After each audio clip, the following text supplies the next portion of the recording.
Marrin Costello joined us, and it was so much fun. She is a businesswoman, a designer, a brand architect, and a podcaster. So her entrepreneurial journey began when she was 10, after falling in love with the art of jewelry making. And a couple decades later, she built a luxury lifestyle brand that has been featured in Vogue, Huffington Post, Who What Wear, among many others. And she also told us a really cool story about American Idol. And how she started American Idol, which is amazing.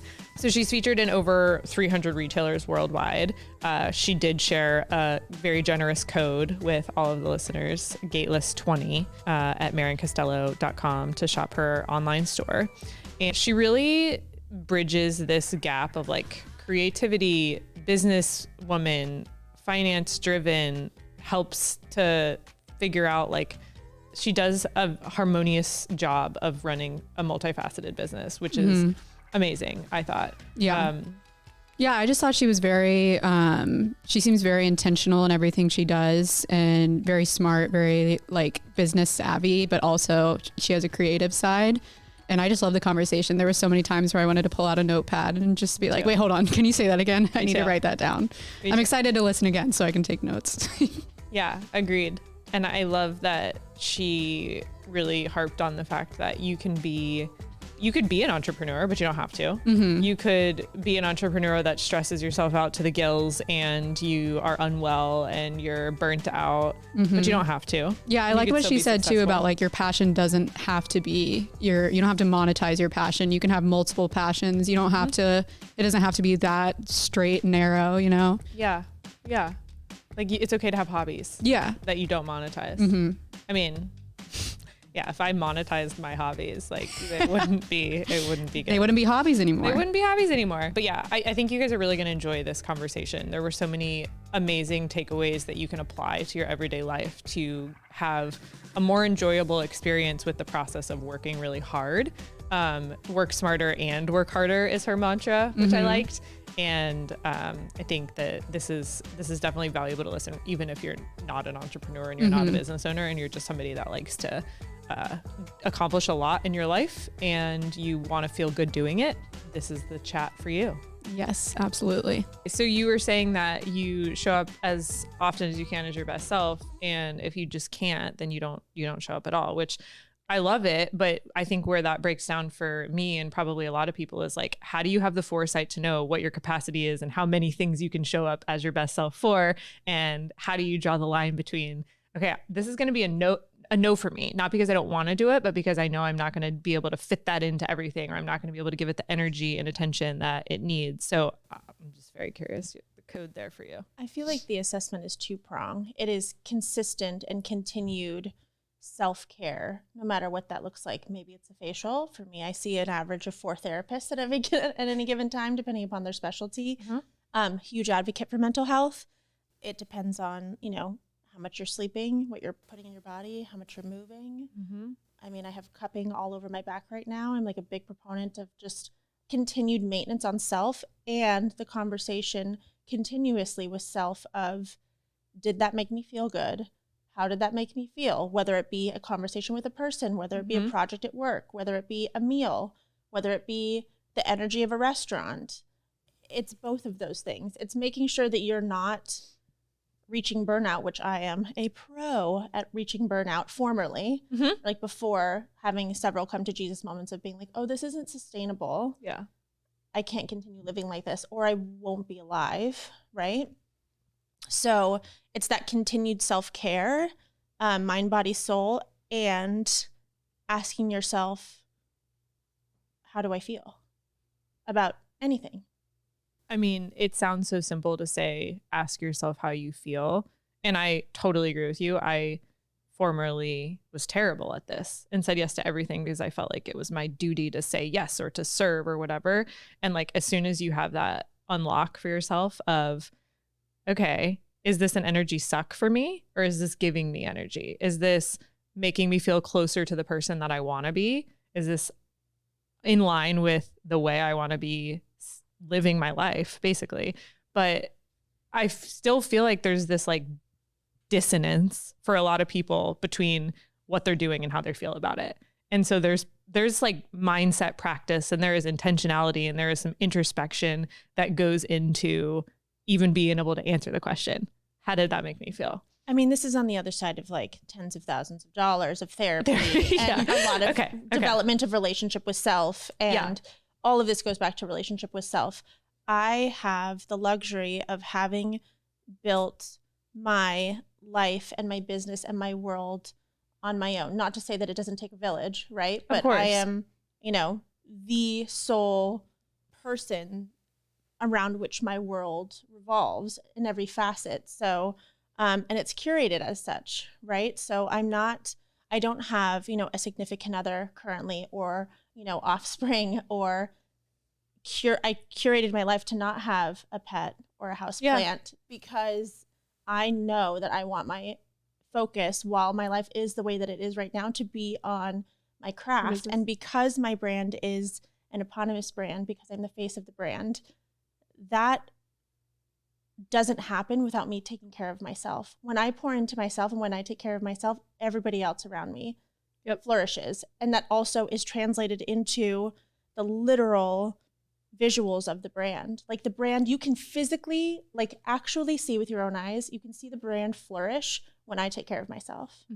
So my world is not the reality for a lot of different people for a myriad of reasons.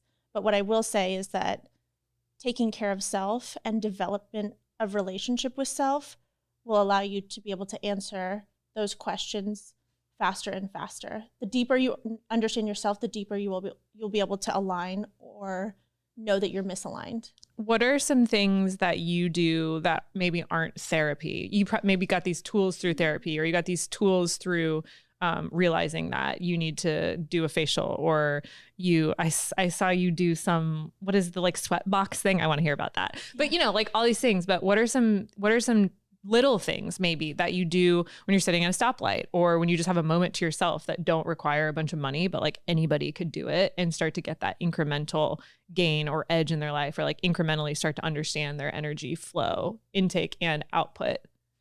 Right. I mean, I think, again, it goes back to relationship with self, because I could tell you the things that I do, but it won't necessarily, I mean, this is like a 5-10 year journey of being able to, like when I look at a stoplight, or when I sit at a stoplight, what am I looking at? I mean, I'm probably looking at how amazing the clouds are here.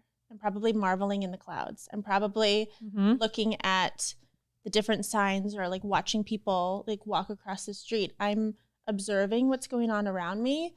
And as a former Los Angelino and a former basket case, that is something that I never dreamt of doing because I was constantly on the hamster wheel and constantly go, go, go. And it's one part nature and nurture, right? Because there's no option but to hustle. Yeah. When you're in an environment like Los Angeles and you're building a brand from scratch in an environment like Los Angeles, and it's LA. So you always are on edge because you don't really know where you are, who's around you.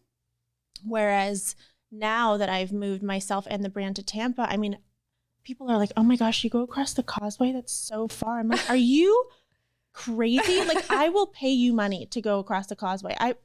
Like, bill me triple tolls because it is so beautiful and everything here is so picturesque. And I just find the environment here to just be so life-giving. And truly, I'm trying to think of like when I'm stopped at a stoplight. I mean, there's always a to-do list running in my head.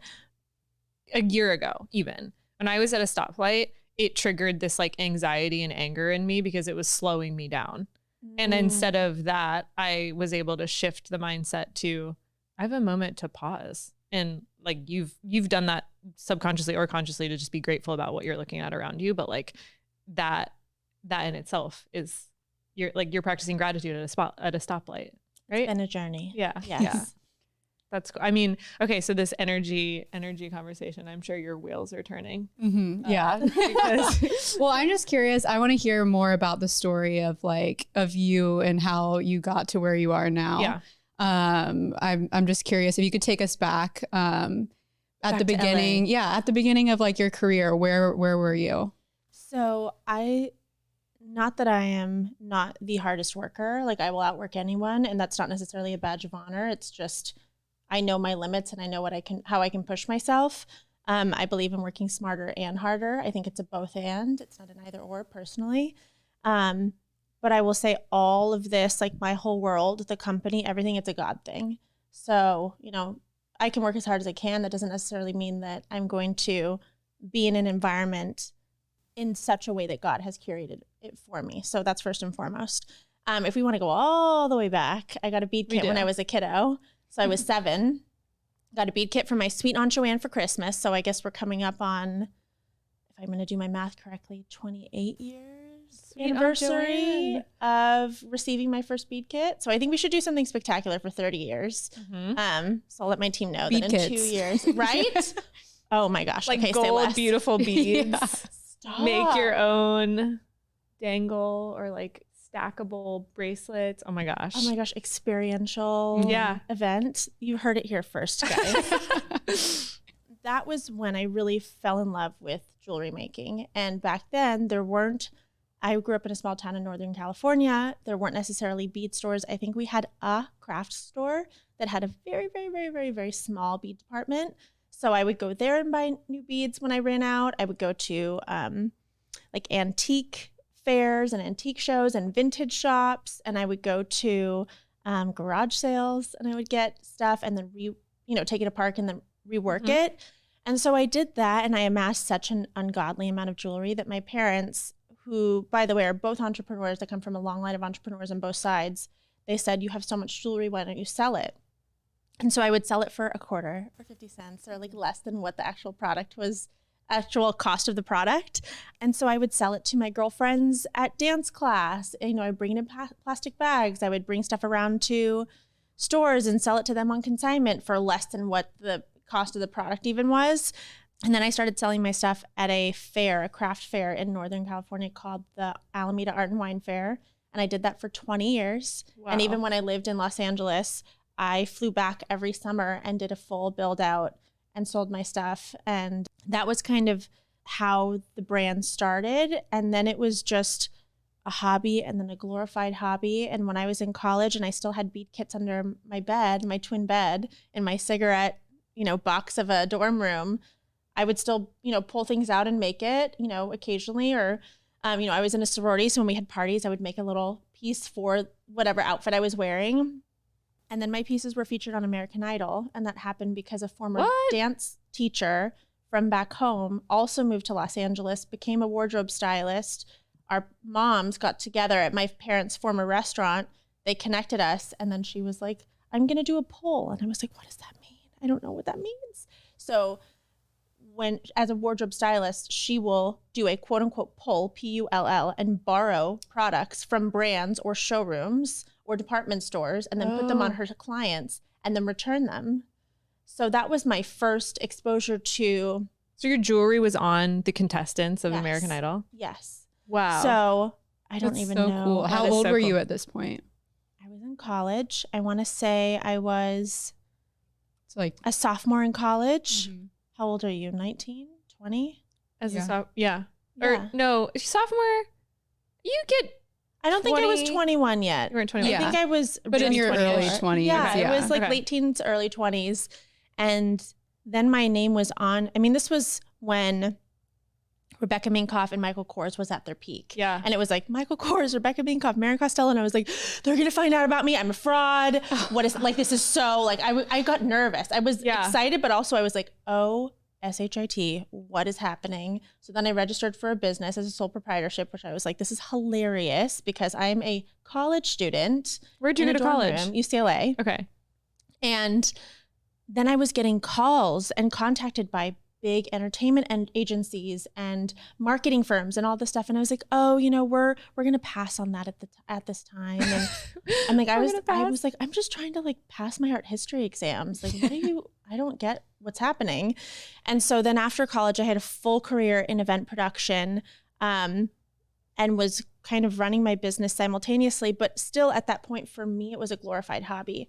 Yeah. I wasn't inputting spreadsheets. I wasn't crunching numbers. It was profitable by a long shot, but I didn't put the attention into it the way that the attention is put into it now. Yeah. Because I wanted it to just be something that brought me joy. And then as the business grew to be even more of a time commitment than my full-time job, then I ended up leaning into this full-time. I went all in 2018. And then, so that was like a 10-year gap. 2008 was when I got my sole proprietorship. 2018 is when I went all in. And then what was your full-time job? Event production. Okay.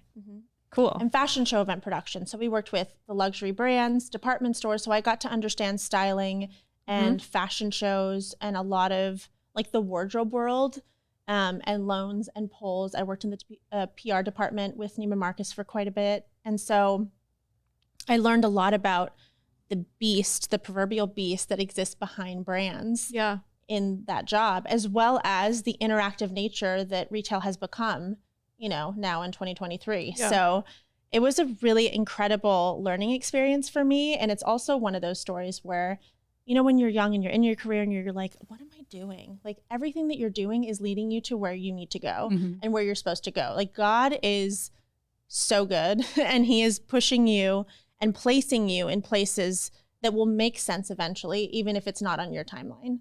Like it all makes so much sense now. Because now, I can run an event or a photo shoot with my eyes closed. Yeah. And when I was grinding, so overwhelming as a young buck in Los Angeles, I was like, well, I don't know what I'm doing, but I'm doing it. So somewhere in between the imposter syndrome you felt by seeing your name in the credits of the way of American Idol to taking this on as a full-time business, this, like, you are the brand, you went all in. Somewhere between those two things, like there must have been a moment where you were like, get over it, Maren, get over this imposter syndrome, like do it, take the leap of faith, do it. Was there a conscious moment or was it a slow build? Was it purely financial the way you were looking at it? Like, I'm so curious to hear about the moment you said, I'm going to bet on myself and I'm going to do this. It was burnout. It was, I can't do both at the same time physically. I mean, I'm very in tune with my body. My body talks to me. Like when I'm stressed out, my body talks to me because I have a very high stress threshold. So my body will, talk to me in whatever way. Or, when I'm reaching burnout, like I understand, again, relationship with self. I understand what that looks like for me.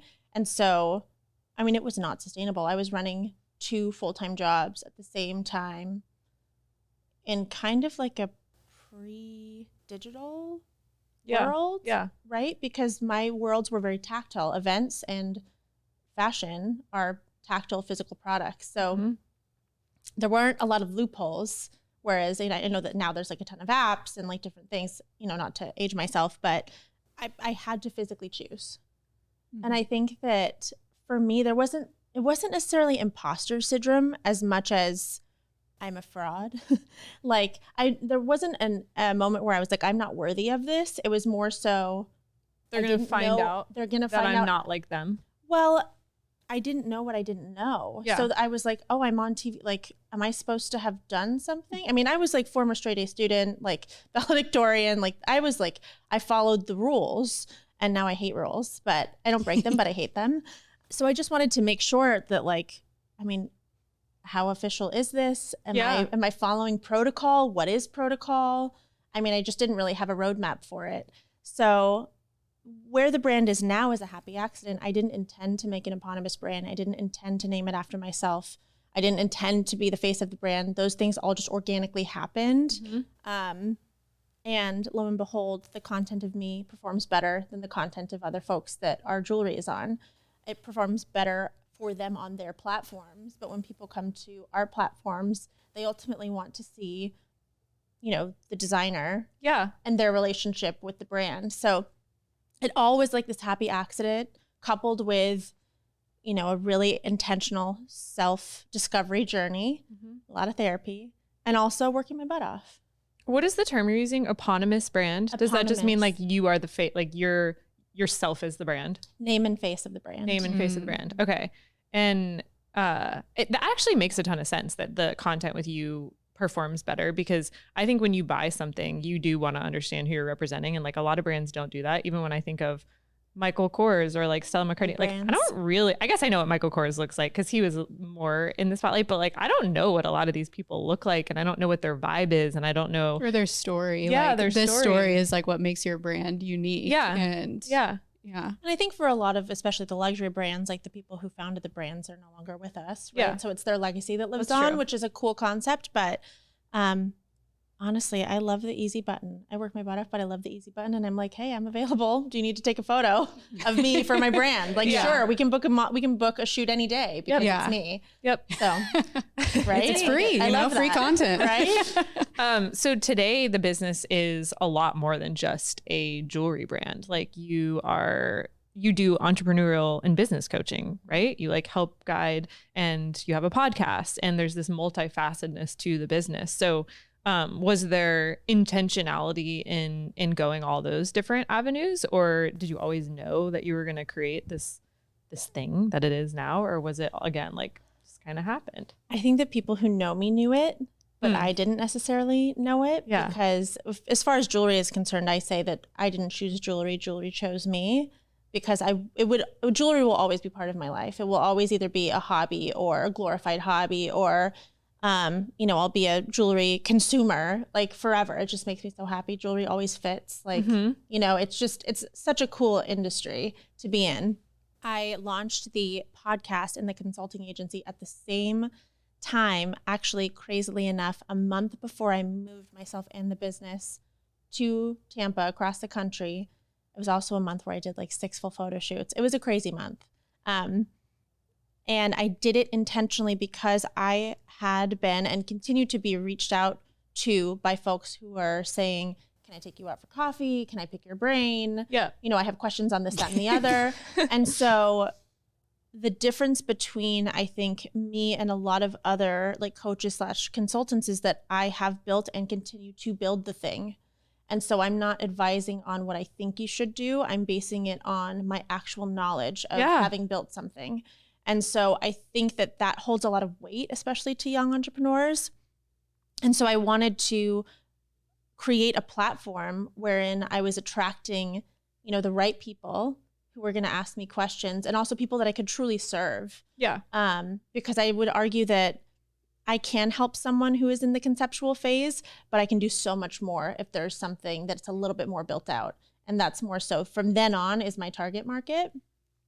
And because there are, ironclad NDAs involved with consulting and coaching, I also wanted to present to the general public like a version of what I was doing. So I thought, well, I'm going to consult, behind closed doors, but then front of the house is going to be the podcast. And then I'm going to have a platform to really celebrate so many different people in my life. I mean, it ultimately was an excuse in the beginning to celebrate my Rolodex. Yeah. Because I can't necessarily collaborate with one of my, male videographers who does, music videos in Los Angeles with a jewelry collab, but I can tell a story and I can allow people to be inspired by a story. And he's like, chosen family. We're almost to 100 guests, 100 episodes. So that was a really cool way for me to say, how can I partner with people? The ethos of the brand is community. Yep. So whether it's jewelry or it's me, loving on an entrepreneur, or it's, me advising at local universities, or it's me, hosting a retreat for my team, or we're talking to someone else on a podcast, or I'm talking to you guys, like this is the why. So it was just another avenue for me to celebrate people and their stories. I absolutely love that. I think also something that is not talked about enough, or we just like love to go into the taboo topics that people are scared to talk about. So, do it. And also, you.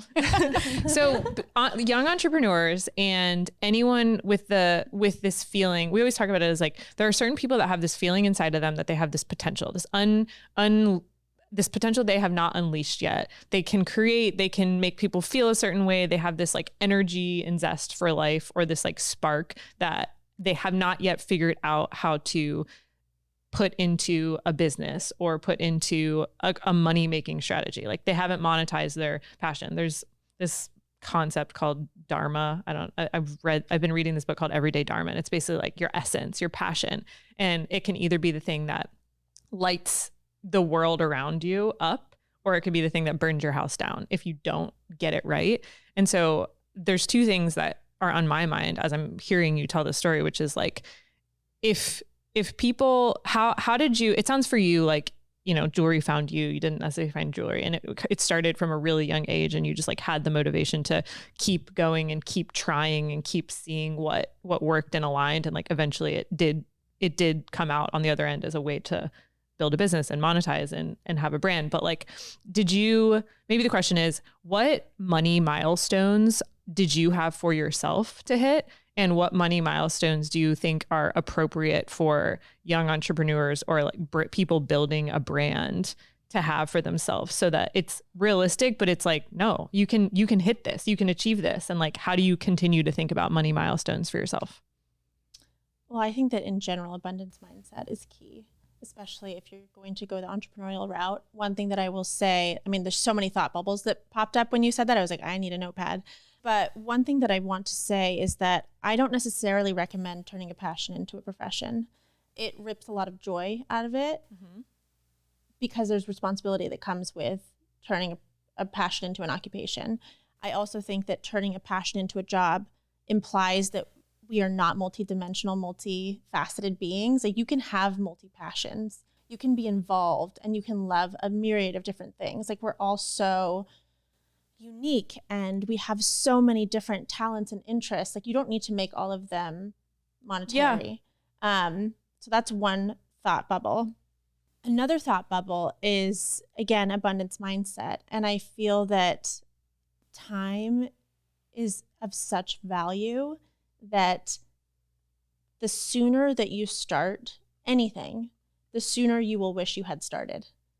Because once you get on that path and get on that journey and you get in flow, you will realize that this stuff is hard work, but it's not as hard. Like, unless you're creating a product like Tesla, chances are something that you're going to create, a version of it has been created.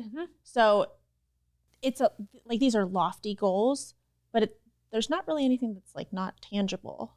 Like, there are kind of, maybe not playbooks are not the right word, but like, there's precedence for creating a brand and scaling it quickly. There's precedence for creating a community and then leveraging that community to sell something. There's precedence for a lot of this. So it's not, I guess what you're saying is like, it's not as though you're reinventing the wheel necessarily.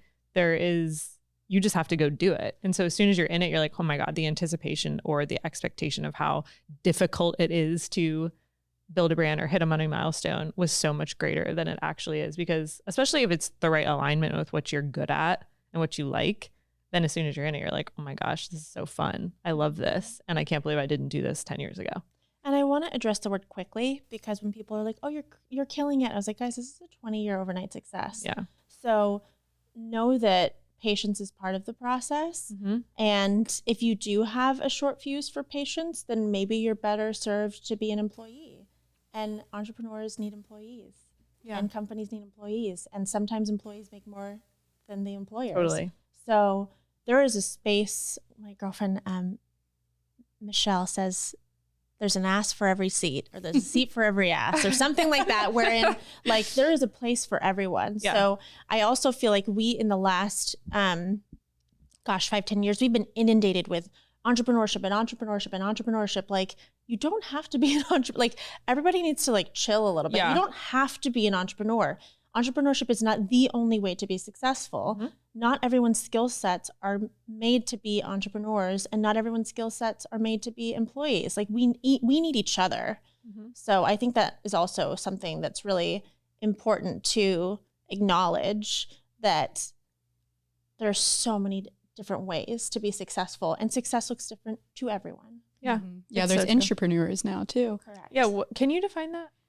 So it's like someone actually reached out to me on my team, and she's like, I'm in my entrepreneur era. So I have all these ideas that I want to do. And I mean, it's just like you work under someone, but you are, inspired to take on new projects. And I don't know. So you've got like intrinsic motivation to like do more, be better, but it's not necessarily that you're the one. It's not like your business, but you're still kind of acting as an entrepreneur. And that makes sense. But I did have some questions. I feel like I kind of have all these like logistical questions.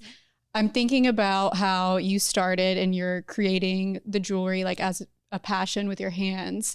And at some point, I'm guessing it probably changed. Like you're probably not sitting at your house making all the jewelry on your bed. Like, Yeah, maybe you are. So I'm a little curious, like when did that switch? Was that when you finally decided to do it full time, or like, how did that process look like? No, I was pretty much still making everything full time. Still fulfilling wholesale accounts and making everything, doing it, myself, like, every facet of the business at that point.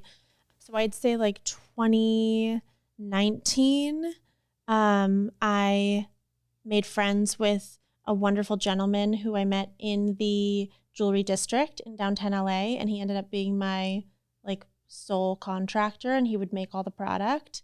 And so at that point I was working in raw materials, meaning chain from one place, a charm from another place, a clasp from another place. I would get the materials, bring them in, aggregate them, separate them, ration them out, and then give them to him. And then he would make everything. I was working in a myriad of different materials, and that worked for a very long time. It's very laborious. It's very detail oriented. There's a lot of moving parts.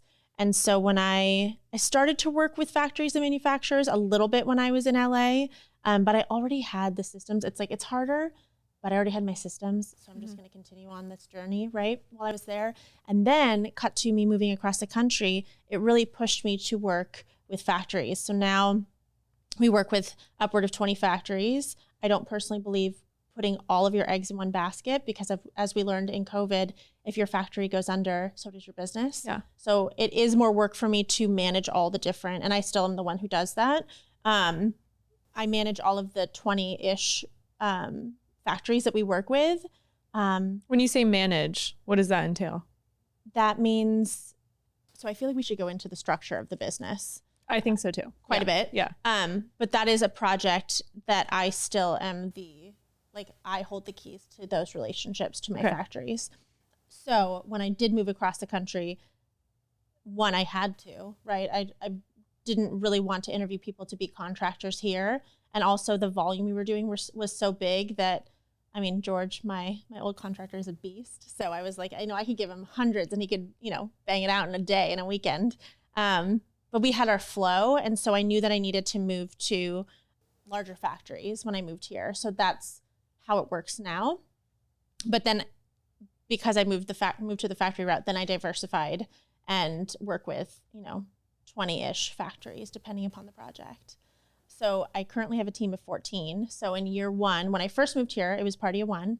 I had one woman who worked remote for me. She has since moved on, but she's still a dear friend. She was my very, very, very first hire in Los Angeles. She moved to Philly to be with her family during the pandemic. And, her position went from assistant to social to then eventually creative director. And she did a ton of digital stuff for us and design. So in year one, when I moved across the country after letting my staff go in LA, I went from one employee, which was myself, to 4. So it was me, and then it was 2. It was, party of 1 and then 2. And then it was 3, 4 by the end of the year. And then in the last year, we've now grown to a team of 14. So there's been a lot of growth in the last year. But the things that I do not relinquish currently are production, obviously design, but production, having hands in production. I delegate quite a bit. We have a team of 5 that run our flagship. We just opened a flagship a couple months ago. We've been there. Yes, I've an Beautiful. amazing. You're like beautiful. You're like, okay, We're dripping. Ophelia, huggy. Okay, Petra, huggy. So that was an incredible blessing, because I was basically bequeathed this incredible space that came with 5 kick-ass saleswomen. Oh, wow. Awesome. So that was another God thing. The store that was there before had carried our pieces for 2 years. We were their #1 brand, and then they went full e-commerce. And so we were given the opportunity to take over the space, which has been a huge win and such an exciting project. And My passion is not in brick and mortar, but it's been a fun little like passion project. You Yeah. know? It's been a really great learning experience, and I love those women so much. And then there's 5 of us at headquarters. So there's community manager who handles all of our social, all of our partnerships, any charitable donations. There's product manager who handles all tactile product. So inventory, fulfillment, quality control. She oversees all of that. There's myself, which Lord knows what I do. And just hired on an experience coordinator. She handles all of our events. And we have a sweet little intern. And then I have 4 remote folks. So I have a wholesale manager who works out of Northern California, who happens to be my little sister. And then I have our marketing manager, who happens to be our cousin. She also works out of Northern California. And then I have our admin manager who also doubles as our bookkeeper. So how I found her was she was our bookkeeper, and then I hired her on. And then we have my assistant. So the 4 of those wonderful women, their jobs can exist anywhere. We do host them quite a bit locally, but that's the team of 14. So I'm really, really keen on delegating. I trust my team implicitly. They're incredibly talented. There's a lot of jargon about younger generations either not wanting to work or it's being so difficult to hire. Yeah. And that's not my experience. Yeah. And I think that your belief systems create your reality. And so I just don't subscribe to those belief systems, because it's also, my team and how we've grown it, especially in the last year, is a testament to that not necessarily being like the evergreen truth. Yeah. Yeah. I love that. I agree. I love this though. I love hearing about like the teams and the systems. Who was like, I'm curious if I don't think you mentioned this, but like your very first hire, was it scary to like bring someone into something that was like kind of personal to you in the beginning, or what did that look like? No, not at all. I mean, I reached that threshold of not burnout necessarily, but of being like, I am fast and I can do a lot of things at the same time. And I'm on it, but I can't move that fast. Yeah. Mm-hmm. So the only way for this business to sustain itself and for balls not to drop is one person is 2 hands and then 2 people is 20 hands. Like what you can get done with 4 hands is like beyond. Mm-hmm. So I just said to her, I said, I just need someone who is ready to like roll up their sleeves, and I need an assistant who's you'll get to see, all facets of the business, but I just need someone that I can throw things to, and just somewhere else for things to land, because I can't do all of it at the same time. So it's really been the way that I hire and the way that I've been able to hire is a mixture of what the business needs, yes, but also when I meet someone and I see talent, I'm more concerned about the essence of the person. I can train people on certain things. Yes. What you can't train is someone's heart and someone's, just their foundation. If I see someone with a solid foundation, I'm like, great. Like, welcome to the team. Yeah. Because there's so many other things that I can do to lead them in such a way. And I just feel like we are so, so, so blessed. It's such a God thing to have had such incredible people to work with. And I say, that I'm leading them, but I work for them. They're leading me. I mean, they're so incredible. I love that. That's a really good takeaway. You can train somebody on the hard skills, but you really can't train someone to not be a jerk. You can't train someone to not be like bad energy. Yeah, I feel like it's all about someone's energy. When I'm like hiring people or talking to people, it's hard because I'm like, I don't know, I just love you. So or the opposite. You're like, in. I don't know, you've got all the credentials, but I'm not vibing here. True. The energy's not good. Very true. Was there any kind of growing, I'm sure there were learning experiences, but was there any kind of like challenge to step into the role of people management? Because you're not just managing them and their skill and their production, they're people, and things happen, and there's emotions and there's needs and there's all these things. So what was that journey like to now be responsible for a whole person and everything that comes with having people on your team, not just their production? Yeah. I mean, it's nature and nurture and then spirituality for me. So the nature of being born into a very large family, not immediate family, but a very large extended family. Mm-hmm.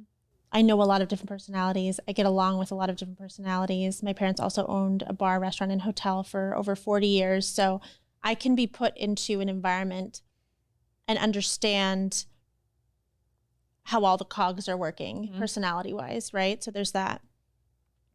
And then the nurture is that part of it, right? I was born into this environment, but now we're going to place you in it, and you need to figure out how to navigate that.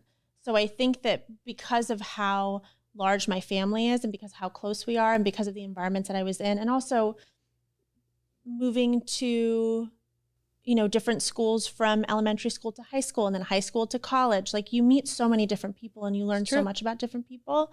That's where I think I got my people skills from. And then the faith piece for me is the intuitive nature. So that's where the energy piece comes in, right? Or that's when, you're like, oh, I have a gut feeling, or I have a tap on my shoulder. Like, to me, that's spirituality. That's my relationship with God. That's everyone upstairs talking to me, like archangels, Jesus, all the people. Not to get like too woo-woo and spiritual here.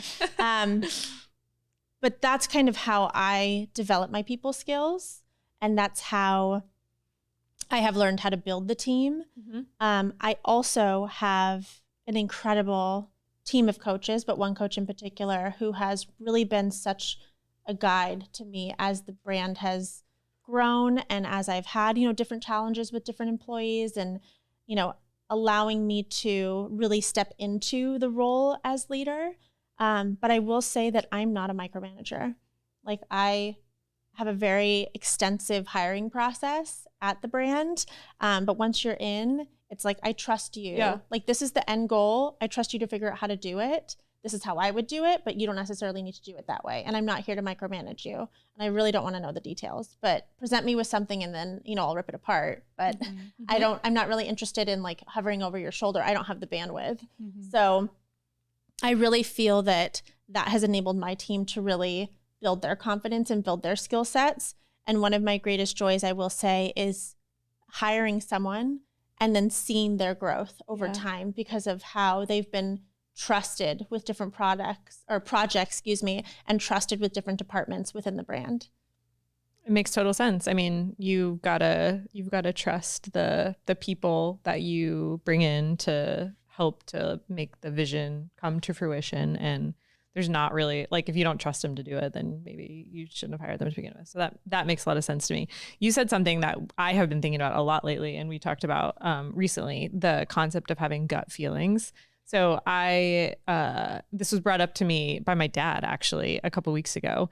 And I think I was explaining something, the reason I made a certain decision. I was like, I just had this gut feeling, or like my gut told me I should do it this way. And he challenged me on it, which I found really interesting. And I've been thinking about it ever since. And he was like, hey, what you just described though, why are you chalking that up to a gut feeling as opposed to the fact that you were a very intelligent person with great critical thinking skills and you assessed an entire situation and you knew exactly what to do? Like that scenario, and I probably didn't use gut feeling the right way in that scenario, but the point I'm making is that I think we default to being like, oh, I just had this gut feeling. I just had an intuition. Like I knew what to do. And part of me thinks it's because we don't always know how to explain the way we arrived at certain answers. And then you just brought up a very interesting point that I honestly hadn't considered consciously, which is like you chalk up your gut feelings to it's more a spiritual experience for you. It's like a nudge from a greater being or power that is helping make something clear for you. So I'm just really curious to dig a little bit further on that point, because like, I think we overuse the term gut feeling or intuition. And sometimes we're discrediting ourselves for making really intelligent decisions through critical thinking. And we're like, oh, I don't know, it's just a gut feeling. And then other times it's like, no, there is a thing called a gut feeling though. And that's different than knowing what you're doing. Well, there's making decisions from head space, and then there's making decisions from heart space. And then there's head and heart communicating with each other. So I would argue that your dad was speaking from a place of headspace. Yep. Of this is the data, and these are the analytics, and these are the details, and Therefore, if A equals B and B equals C, you will arrive at this answer.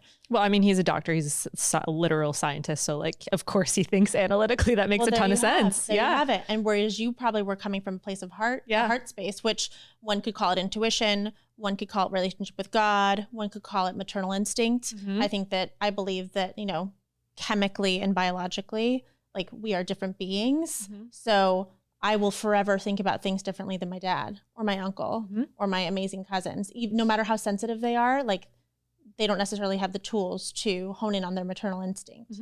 In the same way that I can't hone in on a paternal instinct, right? Like they can protect better than I will ever be able to, because that's just not my toolkit. So I think it's knowing what headspace looks like and knowing what heart space, or feeling what heart space, you know, knowing what heart space feels like. And for me, I think one of my greatest challenges in my adult life is having head and heart speak to each other, because I've been so programmed to speak from here, or to think from here, or to behave or act from here. Whereas some of my best decisions have come from here. Like this is my superpower. Yeah. But then getting them to talk to each other and be in union with each other, that's the secret sauce. That really helps me think about it. Headspace and heart space. And the secret is to figure out how to get them to work in tandem and fluidly with each other. Yeah. And also for me in spirituality, like when I feel like I get a gut instinct or a tap on the shoulder, or I feel like God's talking to me, I don't question it. I'm like, okay. Or when like someone is, you know, ripped out of my life, I'm like, okay.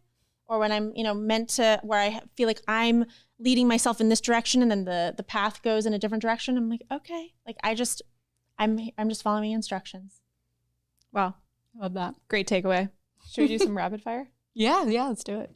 We have some rapid fire questions. We touched on some of them. Okay, the first one, I know them already. You already told us a little bit about this, but what were you like as a little girl? Oh my gosh, I was always performing. I feel like I exclusively wore pink, which is hilarious because I don't think there's any pink in my wardrobe now, but lots of ruffles, lots of sequins. That's still believable. Very girly girl, always performing. I grew up dancing. So that was me. Very energetic and playful. Sound like a fun time. Did you want to be, I'm curious, because we had a question that was, what did you want to be when you grew up? But you were making jewelry so young. But was that when, you know, when a bunch of little girls talk and they're like, what do you want to be when you grow up? What was your answer? Was it jewelry or was it something else? I think my answer was artist. Cool. But funny enough, I don't necessarily consider myself a business woman and a business person before I consider myself a designer, just because there is that practicality that comes with my designs, as you guys, I'm sure, have experienced with the pieces that you have on your body. And you're like, oh, this is a piece that I can wear every day. Because it's less about me having this extravagant idea and like pushing it on people, as opposed to like, what do the people want? And how does it align with my aesthetic? This is something I wanted to talk to you about, which is I have had that exact experience at your store when I've discovered your jewelry happenstance in the Vinoy Hotel.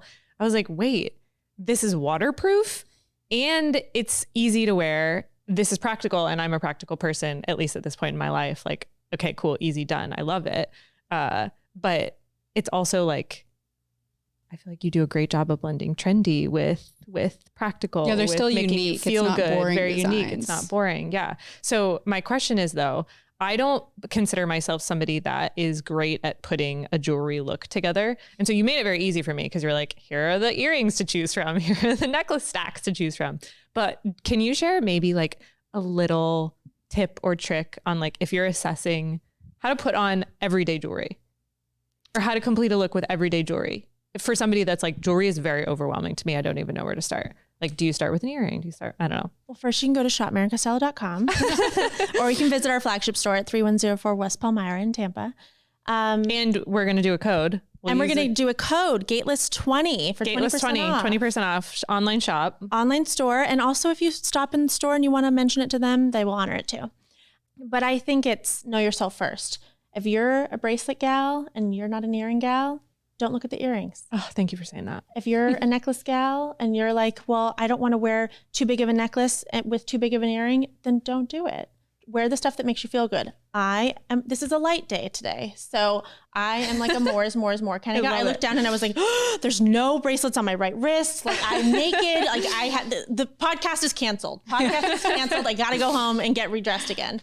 Do what makes you feel good. And I think that the thing that I love the most about the jewelry brand and the different audiences that it serves is that we have so many clients who come to us and say, I'm buying this as a gift, but like, I'm not a jewelry person. I'm like, great, then don't buy any jewelry. And slowly but surely there's like one necklace, and then there's 3 necklaces, and then there's a baby ring. And then they come in with like a big hoop earring, and I'm like, I see you. I see you. Right. So this is like fun zone. It's supposed to make you feel good. Awesome. We're not here to like, put pressure on people. We're simply here to make people feel fantastic and fabulous. Obsessed with that. What's your ideal day? I'm still figuring that out. Ooh, same. Yeah, I'm still figuring that out. I think that whatever my day looks like, it is filled with joy and laughter and groundedness and being present. What's your zodiac sign? Scorpio. Me too. Happy birthday. November 9th by chance? Yeah. Yeah. So it depends on what calendar you follow. There's one calendar that I have always followed that says I'm like triple Scorpio, and people are like, oh my gosh, you're so intense. I'm like, no, it's not intense for other people, but for me existing, it's very intense. Ooh, I like that. Yeah. All of my intensity is mostly internal. Yeah. But then there's another calendar that says I'm a Libra, but I don't really know anything outside of what my signs are. Well, as far as the zodiac is concerned. Okay. Yeah. That makes sense. Yeah. Cool. I love it. That was Any our other rapid fires? Yeah, that was our last rapid fire question. Cool. This was so fun. I loved this conversation. I have so many takeaways. Thank you so much for having such clarity in this conversation. And this was great. Let's do this every day. Okay. I love it. Ideal day is being on Gateless podcast. You heard it here. I love it. Okay. So Gateless 20 Yes. for the online shop, MarrinCostello.com. There are 2 R's in Maren. And also sign up for the newsletter. So we're going to start a weekly newsletter where we're summarizing like our hot takes and exclusive takeaways and tidbits from the episodes every week. And we're also going to publish a private episode for newsletter subscribers. So you subscribe to that at It's getgateless.com/subscribe. Perfect. Yep. Love it. Thank you so much for being here. Thank you for having me. Yeah.